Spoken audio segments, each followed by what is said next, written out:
Boston makes some noise, Roger makes some noise, Cambridge makes some noise. Be sure you can turn that down a little bit, or all the way actually.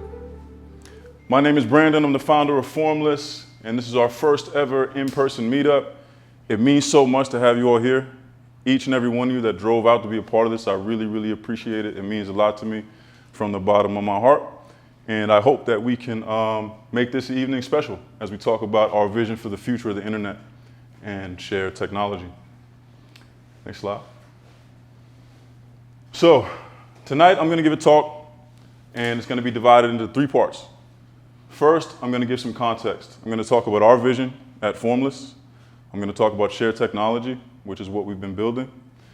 And I'm going to talk about why now. Why is it so important to talk about the future of the internet and where society is headed? In part 2, I'm going to talk about my story and challenge as an artist and some of the discoveries that I've made and that we've made as a company along the way. The first being this idea of control, and the second, this idea of share to own, which I think is revolutionary, and I'm excited to talk to you guys about it. And in part 3, I'm going to talk about the future of the internet and this idea of life itself as a multiplayer game and how we can all build wealth and live more fulfilling lives in the multiplayer digital economy. Next slide. All right, so at FORMLESS, we always like to start with the vision. It's our true north. It's the way we stay grounded. It's the way we move forward in a direction that we think benefits people and serves the people. Next step. And our vision is illuminating true human purpose through technology. Tech is moving so fast today, I think we can all feel it. Every day we wake up in the news, AI, automation, blockchain technology, society is changing all around us at a pace that we've never really experienced before. And in this age of advanced technology, we believe that the human story and human connection remain the most valuable and fundamental things and differentiators in the future. Next slide. And so shared technology is how we think that we get to this future of illuminated true human purpose. This idea of more and more tasks being pushed into computation and more of what we do best as humans being revealed over time. And we think the way that we get there is through infrastructure for shared property and revenue using a technology called smart contracts. And I'm going to talk more about that. You don't have to understand it right now, but we'll get into it. And second, we're building a new network called the FORMLESS Network. And it's a place where communities can exchange value, services, property ownership, revenue, in order to cooperate together and achieve dreams that were previously impossible. All right, so why now? What is it about the state of the world that makes today the right time to talk about the future of the internet? Next slide. And to explain this, I'm going to go back to the fundamentals. This is a game I play with my daughter all the time. I'm sure you guys all know this game. And games are actually a really important way to think about rules and agreements. And I want you to take a look at this game, and if anybody can volunteer, tell me who's winning, the X's or the O's. O's getting smacked out. O's getting smacked? Who else? Any other guesses? Just X. Are there any problems? Yeah, it's like an uneven match of the moves. Uneven match. There's 3 X's and 1 O. There's 3 X's and 1 O's. Why is that a problem? Well, that shows like they weren't following the agreements of the game, so it's not a game anymore. They weren't following the agreements of the game. So this game is a cultural agreement that we all know about. Our children know about it. We know about it. Why is it that there are these powerful agreements that we implicitly understand, and when somebody breaks the rules, we call it out. We say that's a breach of contract. Games are actually agreements. They're systems of rules. And it turns out the world we live in, the society we live in, the digital economy that we all participate in, is a massive multiplayer game with rules that we don't control and that we didn't necessarily agree to. And so, next slide. And so if you think about the history of the internet, and I divide it into 4 categories, it's all about who makes the rules. And for me, I'm a millennial. That means I remember life before the internet. I remember elementary school, junior high, when all we did was play outside, when our neighborhood was who we went to the YMCA with, who we went to school with. That was all we knew. And then there was this moment. America Online hit our houses, right? Remember that? With the modems? All of a sudden, there was this new world. Can you imagine that we actually lived life before this thing even existed? That's pretty crazy to think about, that only in the last 20 years we got to this point. That was the early internet. That was MySpace. That was AOL Instant Messenger. That was even early Facebook. That was 20 years ago. Wow. Okay? And that brings us to where we are today, which is the corporate-controlled internet. The internet is no longer what it was in the beginning, and it's now dominated by corporations. And in fact, 75% of all activity on the internet is controlled by just 6 companies. And those 6 companies extract an incredible amount of value from all of us and everybody who participates on the internet. So that's businesses, creators, brands, and all types of people. And so why now? Well, the reason it's now is because we're here. We're at the edge of this system, the corporate internet. And the next era, the next internet, is about community-owned networks. My guy Scott here in the front said something amazing, which was that during COVID, when businesses were shutting down, communities could lift up the company and keep them open. And this idea of community-owned networks, I believe, is the future of the web. Okay, the reason I showed you tic-tac-toe is because it's a very simple example of this word algorithm. An algorithm is a system of rules that control human behavior. Tic-tac-toe does this because by setting the rules of the game and the incentives on how to win, it actually controls our behavior. It's the same idea. And algorithms are all over the corporate-controlled internet. This is on Spotify, this is on YouTube, this is on social media, this is on TikTok. Algorithms control our behavior, and they do it to maximize the corporate profits, even when it's at our expense. All right, so we understand rules, we understand where we are in time with respect to the internet. Let's talk about why it's so hard to change the rules and how rules work. We're all familiar with governments and how governments make different sets of rules. You can change states, you can change countries if you want a different law or a different system of law. Corporate networks work the same way. If you don't like the terms on Spotify, you can bring your stuff somewhere else. If you don't like the terms on YouTube, you can bring your stuff somewhere else. The corporate network makes the rules. So we have these 2 systems of rules, corporations and governments. Now the question is, if all of us in this room decided we wanted to make a new set of rules to play by, we wanted a new way to interact with each other on the internet, where would we put the rules? That's the question. We could ask the government to change the rules. That's going to take some time. We could ask corporations to change the rules, and that's when you see artists boycotting platforms like Spotify or YouTube. Again, they make the rules. They're going to do what's best for their business. So how do communities introduce their own rules? Where would they go? And this is where blockchain enters the picture. So a blockchain is a giant world computer.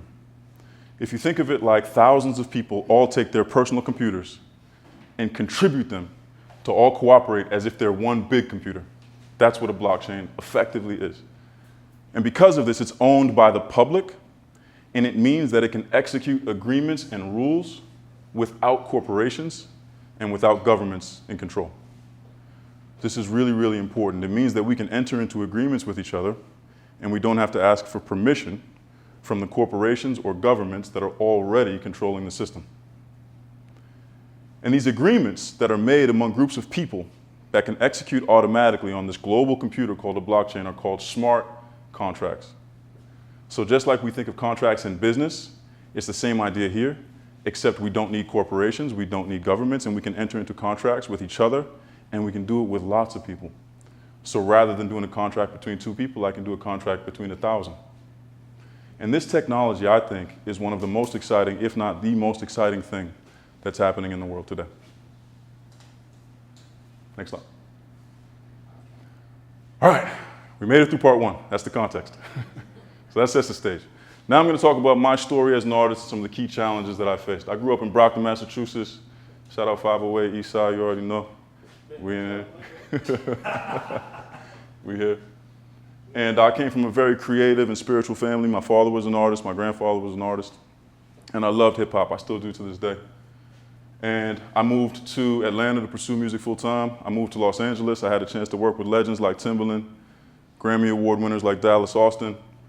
At one point I was living in LA, throwing mansion parties, seemed like every other week. I was in the studio making records, I'm doing all this stuff, I'm having an amazing time. But I wasn't making any money. And that's the problem. And so the fundamental problem that 99% of creators face on the internet is that they put a lot of money in, a middleman extracts the value, and then the value that comes out is relatively small in comparison to what they put in. And this cycle repeats over and over. Now, granted, there are artists for sure that are successful on the internet. And in most cases, it's because they understand how to use the algorithm. But what happens to creators that want to participate in self-expression without obeying or bending to the rules of these algorithms? Well, what happens is you have this cycle that continues, and eventually it leads to the death of an artist. And creatives end up wondering, who am I in the digital world if the algorithm keeps telling me that this is insufficient? And so the solution to this that I came up with in the beginning was control. 2017, I was living in Cupertino. I was working as an engineer at Apple. My wife says, you should really look into blockchain technology. It's going to change everything. I said, oh, it's not for me. I don't see how it's actually going to impact anything that I'm doing. It seems very vague. It seems very abstract. At the same time, here I am, this artist that's battling with monetization and control and all the policies of these terms and platforms. And so I set out to solve this in my own way. I wanted to take music and take videos and get more control by turning them into self-executing programs that could administer their own rights management, their own policies, without the need of a third party. And it turned out, as I went deeper and deeper down that rabbit hole, people had already thought about this, and you could do it with a blockchain. Next slide.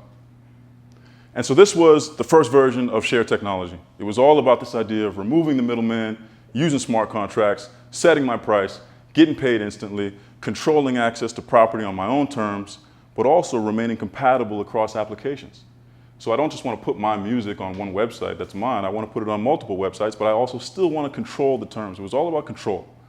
Control, control, control. How do I retain control? I thought that was the problem. Next slide. But there was a bigger problem. And the bigger problem was that the more I sought control, and the more most artists do, the more you realize that the incentives are misaligned. So for example, I could set my price higher and in theory make more money. I can get paid faster because I'm using blockchain technology. I can do all these things. These aren't technical problems, these are solved. But how does that help the consumer when music's already free? How does that help the consumer when the experience on Spotify or YouTube is already amazing? How does the control that I'm looking for actually help them? And it doesn't, and this is the clash. And this is the main problem. The problem is not the technical solution of blockchain. People have already done that. The problem is, how do you align the incentives so that it actually makes sense to all the parties involved?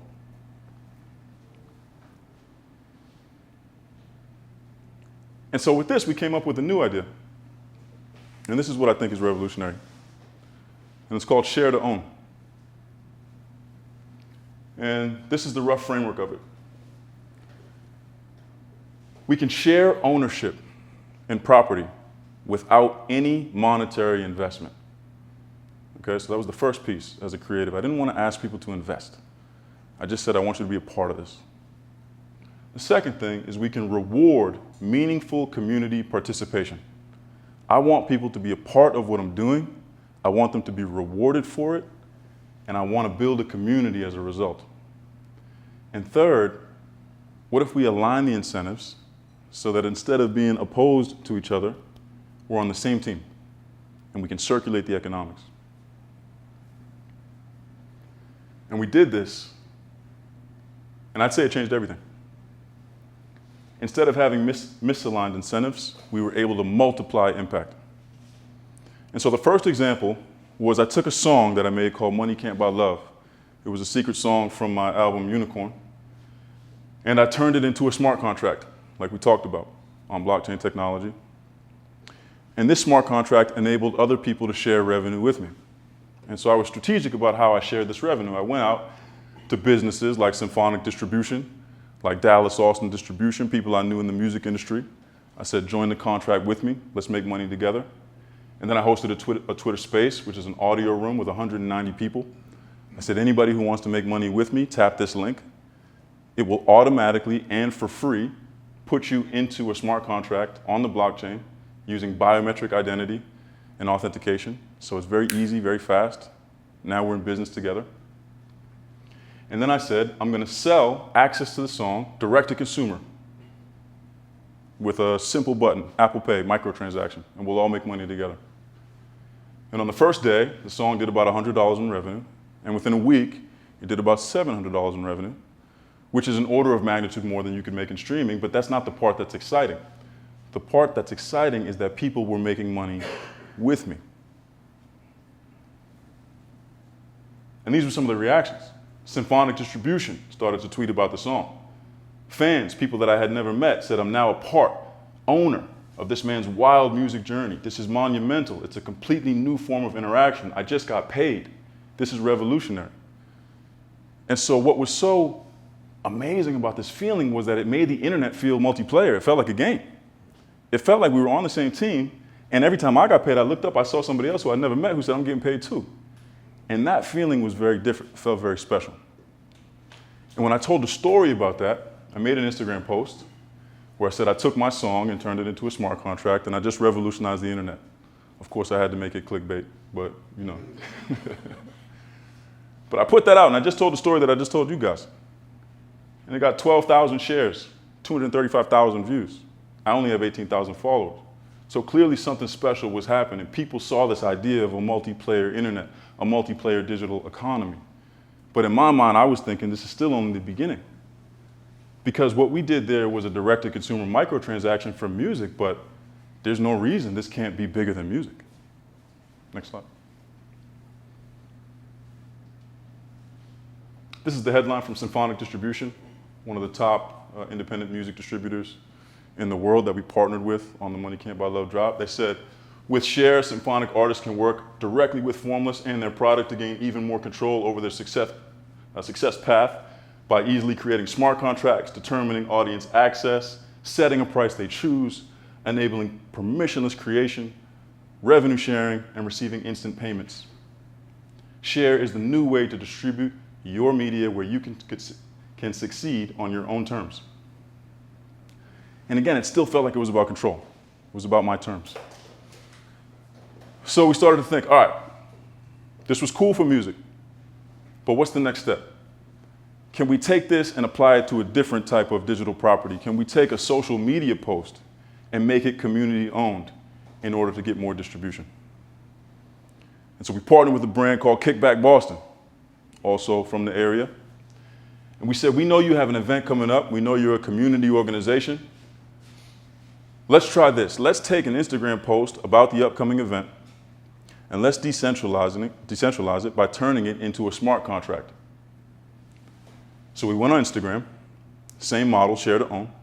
We said anybody who reshares this post can share revenue and become a co-owner on the post, and as the views go up, we'll all make money together. And we co-sponsored it with Kickback Boston, and we made it so that for every 1,000 views, $50 was automatically distributed to this multiplayer collective of people that co-own the post.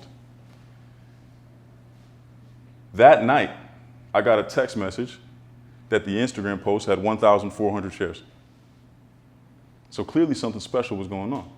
This idea of community participation, this idea of us being together and aligned is very powerful. Okay, so that was social media. Then we said, how do we take this and make it even bigger? Maybe we can apply it to physical. Maybe we can bring it to real life merchandise and stores. So we partnered with a company called Pioneers, also right here in Boston. And we knew they had a pop-up for the Boston Marathon. And we said, what if we shared revenue with your community? Everybody who comes to the pop-up, they can scan a QR code, and they can join a smart contract, share revenue with the brand as you make money. They said, all right, let's do it. First 24 hours, they did $30,000 in sales and shared revenue with everybody who participated in the smart contract in real time. Meaning that in real time, as Pioneers was making money, people were getting notifications saying you just made money with Pioneers. It was a completely new dynamic, a completely new experience on the internet. Can we go back one slide? I just want to read something from Daniel. Daniel, the co-founder of Kickback Boston, said, we were amazed by how viral our event announcement became using Formless's share technology to share revenue with our community. Thanks to the organic engagement and awareness generated by our post, our turnout was a massive success. Excellent. One more. Okay, so then we started to go back to music. And we thought again about this idea of direct-to-consumer and how much friction there is to pay for a song. It was a great idea with Money Can't Buy Love, but we wanted to take it even further. How can we take music and use this idea of multiplayer revenue sharing, but maybe without asking people to buy a song? So we went to Latasha. Latasha is one of, if not the top-selling female artist in the Web3 space.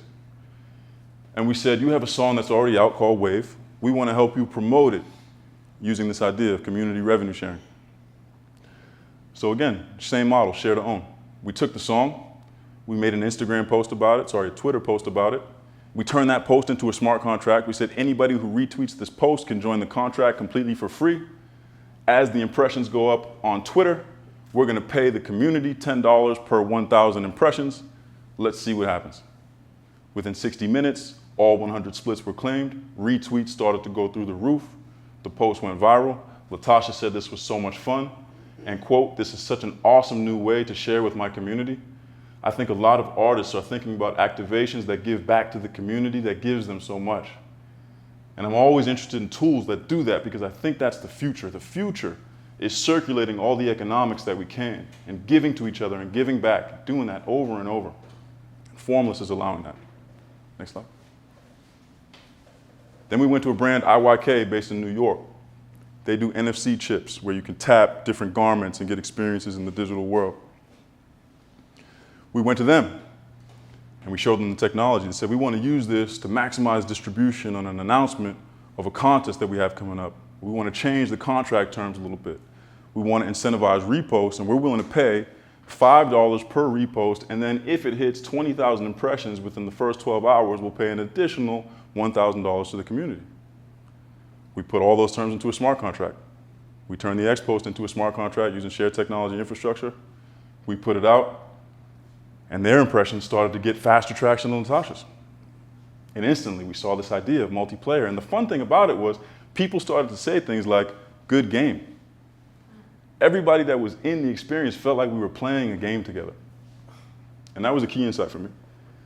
Chris Lee, the founder of IYK, said Formless exceeded our expectations with their shared technology, allowing us to maximize the impact of our contest announcement. It was exceptionally innovative and exciting to reward our community with real-time payments simply by sharing our post. All right, part 3. This is the last part, and then we'll open it up for questions. I appreciate you guys. So the key insight that we got from this, and it kind of changed my worldview in terms of the internet, is that I think life itself can be thought of as a massive multiplayer game. And I think money systems and the rules that we all live in with corporations and governments are just a glimpse of what's possible when we have these open community networks where we can make the rules. And I think that's incredibly exciting. And so this is the key takeaway. The future of the internet is teams, not followers. It's not about having 1 million followers, it's about having 1,000 people on the same team. 10,000 people on the same team. That's powerful. That's the future of the internet. And that's what we're seeing. Share technology is available today. We think of it as your window into this world of smart contracts, community building. in this multiplayer economy. We're continuously adding features, and the way we make the product better is through conversations. The more questions, the more ideas, those conversations, that dialogue, that goes into the product. That's how we think of things. And also, we're building the Formless Network. The Formless Network is essentially this right here. It's events like this. It's all of you. And we're building a place that is owned by the users. Think of a network that's not owned by a corporation, but owned by the users. And it's a place where we can find community, exchange value, collaborate, and achieve shared dreams that were previously impossible. And lastly, we think that this is the beginning of a multiplayer digital economy, where instead of supporting each other passively, instead of doom scrolling through social media, instead of following people and watching what they do, we can actually share experiences together, be rewarded together, participate with purpose, and join teams. So 3 key takeaways. 1, keep creating experiences. There's so many creators in here. There's so much happening in the world. Creativity is still just as powerful as ever. Our messages, our products, our brands, the things we bring to the table, the culture we create is the backbone of community. 2, technology can be used to amplify connection. Human connection is still the killer app of the internet.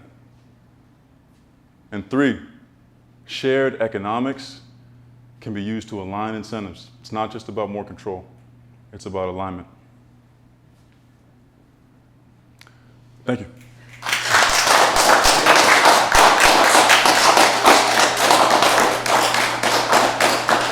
So, yeah, I appreciate you guys. We have time for questions. If anybody has any thoughts or questions, feel free to raise your hand. Thank you. Thank you.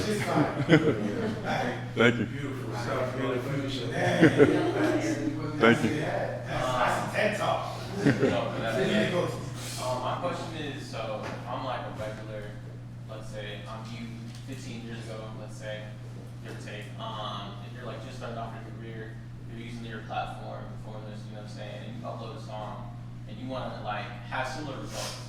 Are you, is it like the assumption here that instead of like having your money extracted by a middleman, that you take like the $300, $500 you put in promotion, so on and so forth, and you put it to the share protocol, and you say like the first 100 people that share this with me, you're gonna get a split of this profit, and so on and so forth. And then my second question onto that is, for everyone else that wants to participate with your media that you're releasing, is there like let's say a cover to access that, right? So you're a random new person, you haven't had access to it, everybody else has access to it. I pay $100, I pay whatever I want, you know what I'm saying? And then everyone gets to split that money that I should put in, but now I'm also part of that everyone. Is that what's going on? Those are my 2 questions. Great question. So the first question was, if I'm me 15 years ago and I'm using the shared technology and I'm going to put out my media, my experiences, my songs, or anything that I create, and then remind me the second part? The second part is, once all the splits are given up, you know what I'm saying, like you want to keep making money off of the media, Yeah. do new people that want to access it pay to access it, and that's how we make money? Oh, okay, great question. So once I do that and I create this multiplayer collective of people that co-own it, 1, does the revenue come from new people coming in and paying for access to the media? And 2, is the idea that I can use that to build a fan base or a following or a community over time? So the first question is a really good one, and the answer is that it's flexible. So one thing you can do is use microtransactions so that people can pay for access, and then you can split that revenue. But you can also, because it's on blockchain, you can attach the contract to any other revenue source that understands blockchain technology. And the number of these things is increasing over time. So I was just talking to Will here in the front, who's a music exec. We were talking about, well, how do we take the revenue from platforms like YouTube, Spotify, and other things, and as those things become progressively on-chain, how do we take that revenue and use that? So really, it's a flexible new world that you can use to pipe revenue into these contracts. In the beginning, we think that the 2 ways that we've seen that are really interesting are the peer-to-peer microtransactions where people pay for access, and also when you do what's called subsidizing. And that means you actually put up your own money, almost like philanthropy, to say, based on how this thing performs, I'm just going to reward the community out of my own marketing budget. And that works really well too. Now, the thing that I didn't understand 15 years ago, I'm not that old, maybe 10 years ago. the thing I didn't, he tried to play me, right? He's like, yo, if I was you 150 years ago, what would you? What I didn't understand was the value of 10 people loving my stuff. I thought it had to be 100,000 people. So I would look at the numbers and I'd be like, you know what I mean? It's only 10 people here. It's only 100 people here, forget it. And what I didn't realize was that is the wrong way to think when you're building a business. It's okay to think like that when you're trying to be an artist, because as an artist, we're looking for clout, we're looking for popularity, but when we're trying to build a business, you gotta value those 10. You gotta take care of those 10, and those 10 have to create the next 100, and those 100 have to create the next 10,000. And so you really have to think about how to multiply and how to invest in that group. So with the split contract, you take that first 100 and you treat them like they're your team. You don't look at it like I only got 100. It's no, I got 100. But it's not 100 fans, it's 100 team members. That's a network. And networks are the most valuable thing on the internet. Now, the second question was? So, post the splits, how do you generate? Well, you kind of answered it by saying like connecting it to outside resources. So, like so you're basically saying connected to the streams. When the streams make money, it goes into the contract, and we all make money. So Exactly. Okay. That's one option. Okay. With Pioneers, with the case study I showed, that was basically taking merch sales or apparel sales or regular product sales and doing the same thing. So basically, you can take any revenue source and attach it to a smart contract. So your company develops specific, do they develop the contracts on the spot depending on? Yeah. It's an AI developed? So basically, it's a new technology called smart contracts that wasn't invented by us. It was invented by a guy named Nick Szabo, actually in 1994. He wrote this paper about this idea of smart contracts. It's the same people that invented Bitcoin. So Bitcoin was invented by Satoshi Nakamoto. Nick Szabo was affiliated with the Bitcoin movement. He wrote a paper about this idea of smart property, smart contracts. He said once we have a blockchain, once we have decentralized money like Bitcoin, now we can write these contracts that are electronic and they don't need the government. He wrote that in 1994. Fast forward 2011-ish, I think it was 2011, there was a guy named Vitalik Buterin, a young kid out of Russia. He had read the idea from Nick Szabo, and he invented the system that actually did it. And it was called Ethereum. So he built this new system called Ethereum, and that's why you have Bitcoin and why you have Ethereum. So Bitcoin was the initial thing. Then this guy, Vitalik Buterin, was familiar with all this, whiz kid, very smart. He took the information and built Ethereum, which was this huge smart contract platform. And then you have Formless, which is built on top of that. So we leverage the infrastructure of Ethereum, and our infrastructure essentially knows how to write the code and do everything on the back end to produce these electronic contracts whenever you want to, just by going to our site. That's how it works.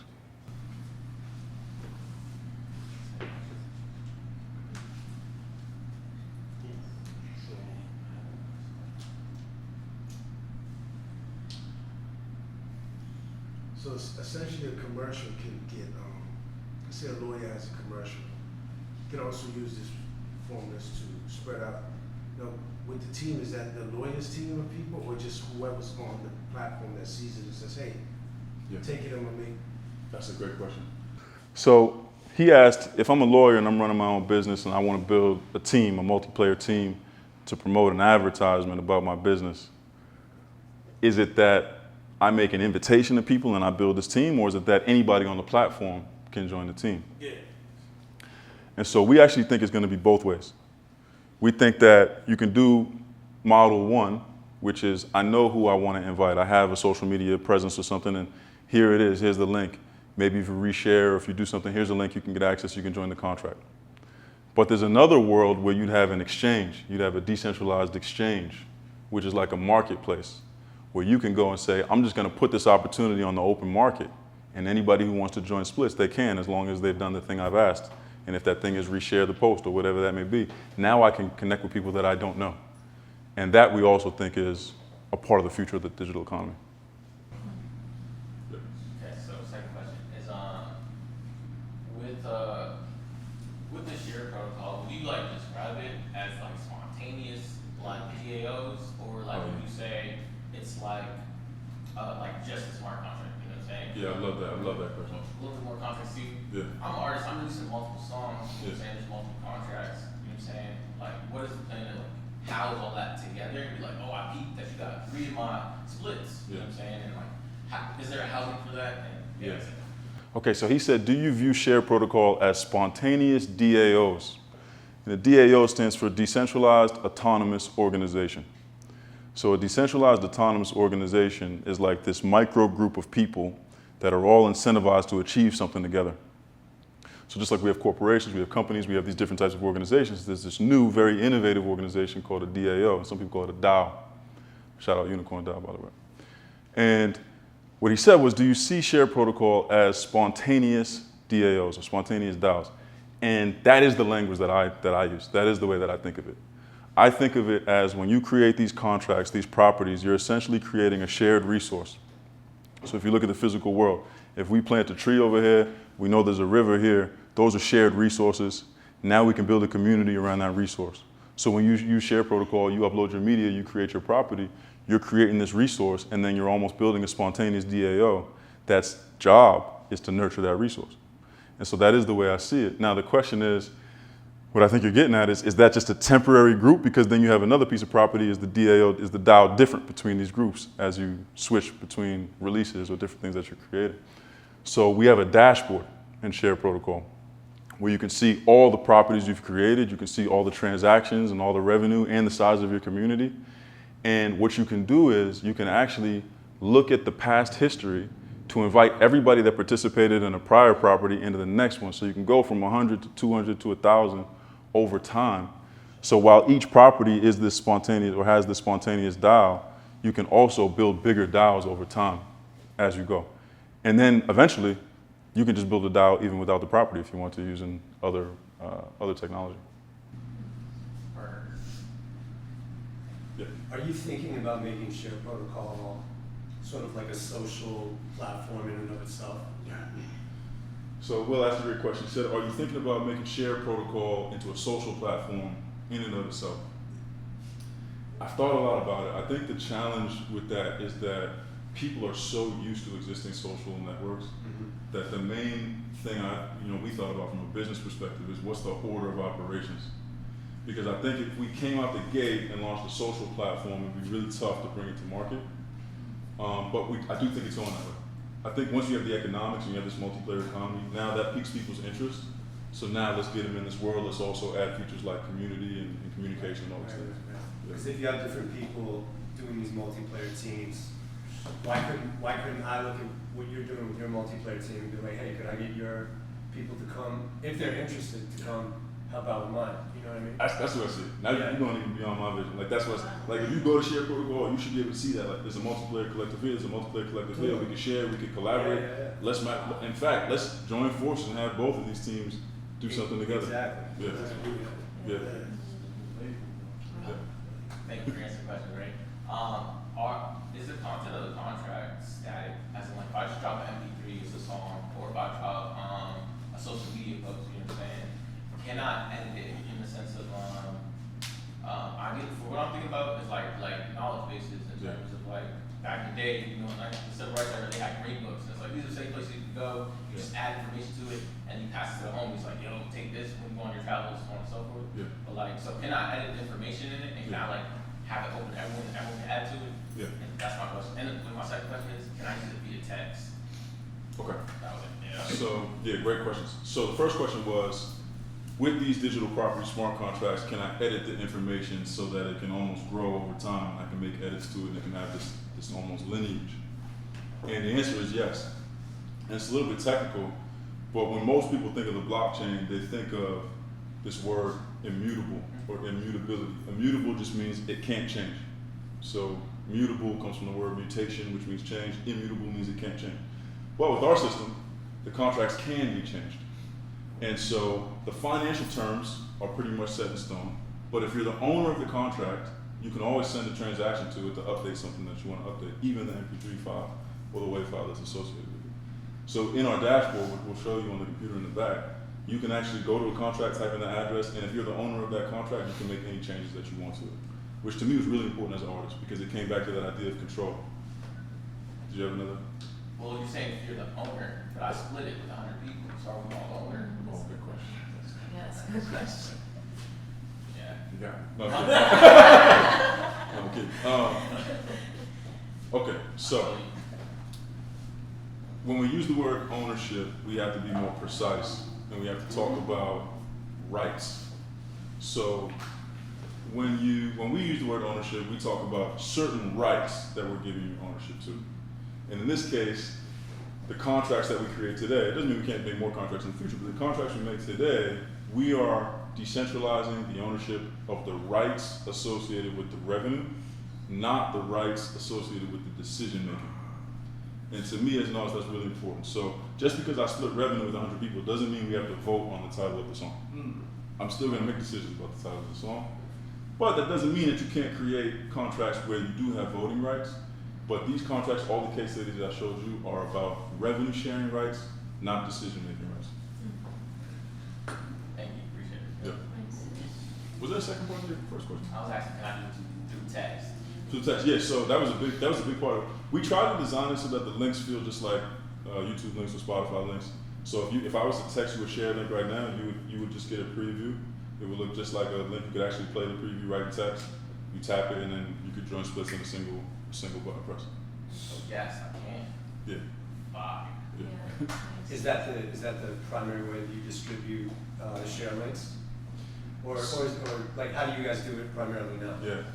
So right now the main way is went through social media. Right. So like on X, on Instagram, through DMs, through telling people reshare, you get access to the link. That's been the primary way. Got it. Yeah.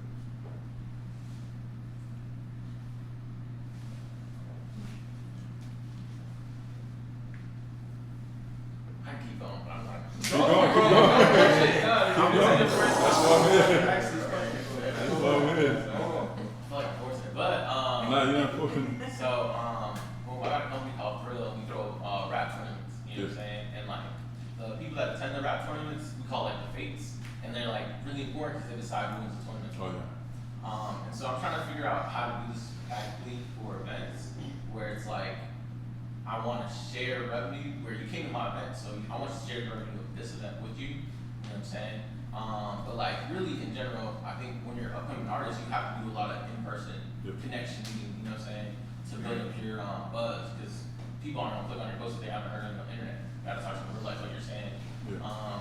And so from that angle, you've already kind of talked about like the pioneers live event. You know what I'm saying? Come to the event, share revenue. Like, what is the ideal model that you're trying to tell artists to do? Like, yo, you know, pop out to my listening party. I'll give you splits, so on and so forth. I'm trying to see that vision. No, great question. I think the ideal, it depends on what kind of artist you are. If you're an artist that's already making significant money from web 2 platforms like Spotify, YouTube, then direct to consumer might not make a lot of sense for you. You might be making so much money on Spotify that direct to consumer is not really that interesting. So for you, it would be more interesting to think about how to decentralize your brand itself and to say, I want people to actually participate in creating things, and I'm going to build this entire portfolio of intellectual property that's this multiplayer community that generates revenue for all of us, and I'm going to take that money and pump it back into a smart contract where we all make money. And now you have this decentralized, I call it, more like a DAO, but people could think of it as a label. You have this multiplayer collective of people that are participating. So that's the big artist case that I think is really exciting. For the emerging artist case, I think for emerging artists, and I got a paper that I'm putting out called The Death of an Artist, where I talk about like things that I learned along my journey and what I think is really important. I think in the beginning you have to start with philanthropy. I think you have to give stuff away in the beginning. If you look at LaRussell, he's a really good example of this. He does free rent months. Like, yo, if you're one of my fans, it's free rent this month. When you look at that, it feels almost like gamified, but it's really important because the market is so saturated right now that it's a business tactic. Most businesses do the same thing. Artists have to do that, I think, if you're emerging. So what I mean by that is I would probably use Share Protocol to reroute my marketing budget from whatever I was going to do and just give money away through multiplayer smart contracts in exchange for people doing participation, like showing up, retweeting, doing things like that. as a result of that, you start to get this 100x, 1000x distribution. And what's really important is you're getting the data about all those people. So that when it's time to sell, when it's time to monetize, now you can send out a push notification to 10,000 people. So that's the way I think you have to do it. I think you have to have this cycle of philanthropy, and then you build a network. Once you have a network, then you can monetize the network. Once you monetize the network, now you can make content that's competitive enough to make revenue on the traditional platforms. And once you make revenue on the traditional platforms, now you have ad money, and you can use that ad money to build the multiplayer brand that we talked about. So to me, that's the playbook that you have to use. In the beginning is philanthropy. Can a reward be something besides money? Say if you're an artist, could it be a free ticket to your next show? Yeah. Absolutely. So, because we have this blockchain ecosystem, right, where you're storing the history of all the events that people have done, you essentially have this record of everything that everybody in your community has ever done, and it can be your decision to say, on show day, you know, I looked at the data from the community, everybody who participated in this contract or that contract is free. And I think that's really important. I think it's really important to as you said, it's not just philanthropy in the form of money, it can be philanthropy in the form of value. Right. Value can come to the show. In fact, I would say that value is probably more powerful than money. Because in a lot of cases, the revenue people were making from these contracts was relatively small. I mean, with Kickback Boston, people made $10, $20 each. Now, if you do that across a lot of contracts, you can make some meaningful money. But the thing that really was special was that they just wanted to be in. They just wanted to participate. They wanted to feel like they were part of it. And so what we learned from that, it wasn't so much about the money, it's about the value and the experience that you created.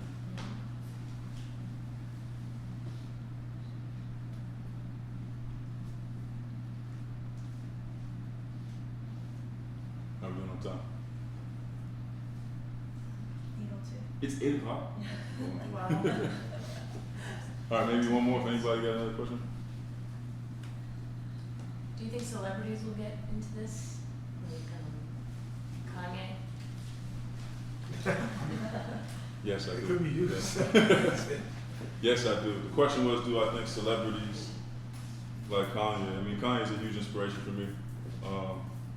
Even though I can't endorse everything he does, but he is an inspiration to me. And I think big celebrities like that will absolutely get involved. I think that this is the future of the internet. I think the fans want it. I think artists want it. And I think that the multiplayer digital economy is here.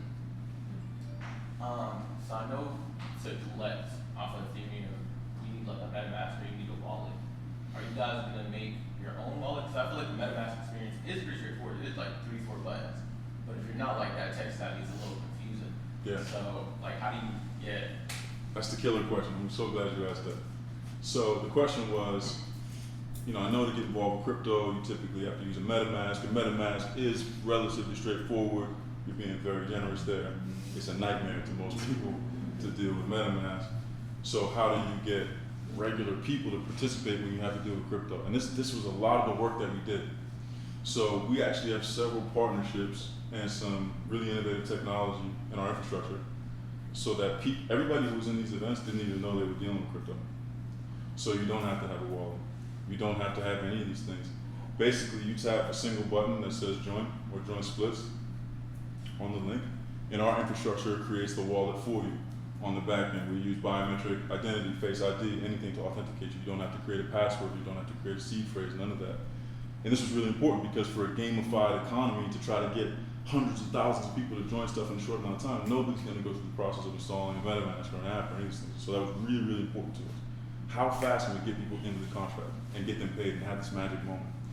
And so that was one of the things we were really proud of. Like with IYK, as soon as it did the drop, people joined Split, started making money, and immediately within minutes we're tweeting, I just made money, this feels like sorcery, this feels like magic, I don't know what's going on.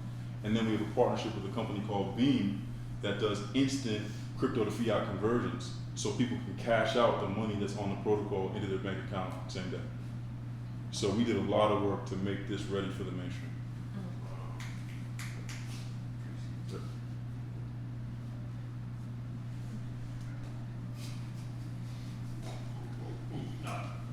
Yo, ask me. I was gonna say, I guess, can you speak to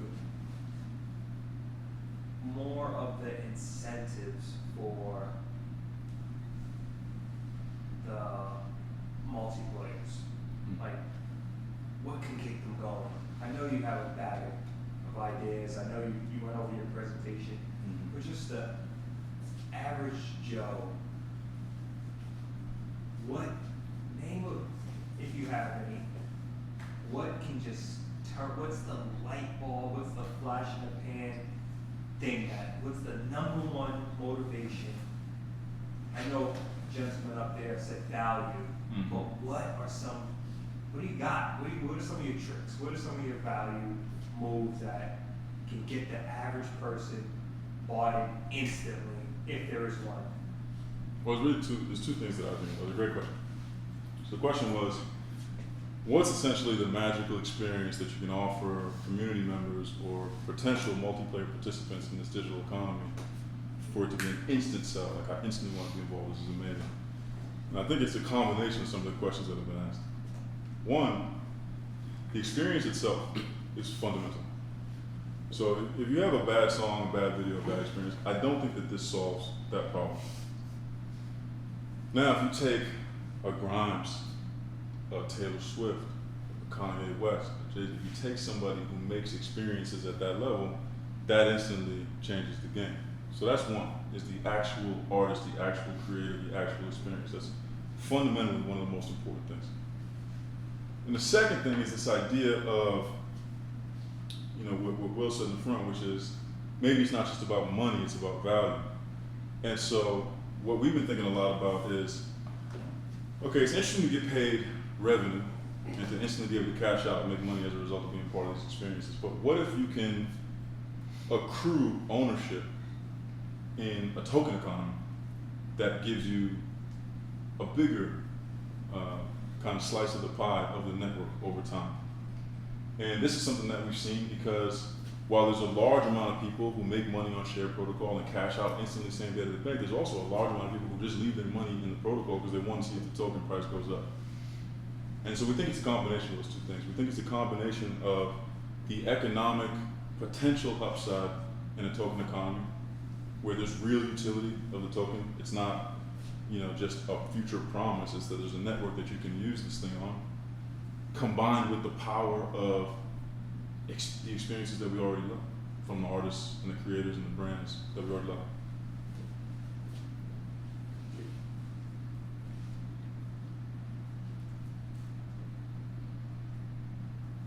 All right. Oh, you got one more? Go ahead. Last one. So I know there's like been a set number for the splits so far, but in my smart contract, can I make happen infinite splits? Like, Yeah, all right, you can just ask as many questions as you want. I need all this material. I can't do anything to even say this. Okay, so in the first version of the protocol, we enable people to do anywhere from 0 to 100 split multiplayer smart contracts. So I did a split contract with 100 people. I actually put out a video on Twitter with 100 splits, and I just tweeted it and was like, yo, everybody who joins the splits, we're gonna make money together, and within a couple hours, all 100 splits were done. And that was cool. My wife, of course, thinking like you, says, 100's too small. So one of the problems with blockchain is that to split a small amount of money with thousands of people is kind of tough because the amount of money you split might be too small to divide among that many people at a cost or an operational cost that makes it make sense to do. It's like, how do I split a penny between everybody in here? That can be difficult. So we did a lot of work to think about this, and in the new version of Share, you can do an infinite number of splits. You can create a smart contract that has 10,000 people in it, and they'll all share money together. And we do it through what's called a rotational probabilistic distribution of payments over time. So over time, it probabilistically chooses everybody in the DAO or in the group, and it will route payments to them as the money comes in perpetuity over time, and that allows you to have an infinite number of people in the contract.